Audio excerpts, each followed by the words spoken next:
So ito na guys, nilagay ko na ang sibuyas. Yan. Yung bawang ginilid ko muna. Pag nag-translucent na yung sibuyas natin, at ayan na, nangamoy na.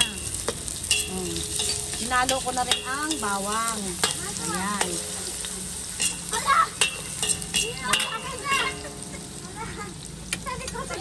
And so, wala na. Guys, tignan yung ginawa sa apo niya, ginawang labahan, oh. Ah. Hi! Hi, vlog! Umuulan kasi nagmamadali. Ayan. So, maglalagay na ako ng unting asin. Pangbahay na lang sa anak mo, huwag mo na itapon. Nagsusort out kasi kami guys ng mga lumang uniform.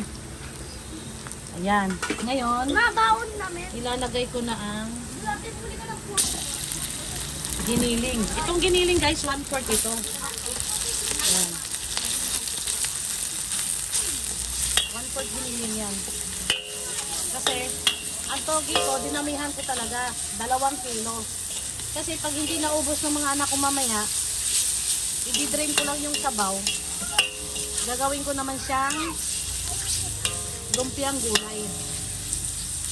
Ayan. Isang kutsa ko lang ito ng gusto. High fire tayo ha. Ayan o. Naka high fire. Ayan.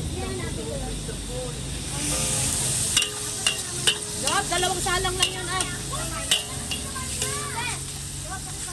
Isang kasi.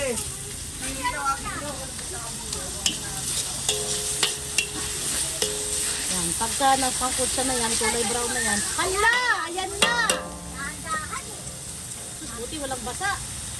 Ay, nadumihan si Siga. Nadumihan. Oh? Nadumihan. Pusutin na lang yan. Meron.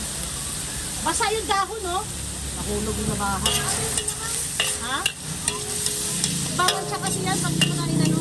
Ayan mo na.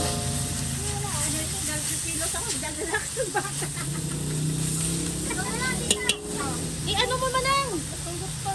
Nang, ilagay mo yung solo sa loob. Papasok mo sa kanila. Ayan guys. So habang sinakasangkot sa natin yan. Hala. Yung ano pala, oyster sauce, hindi na uwi, nasa kainta. Ayos ka ba doon ha? Baka bumaha mo.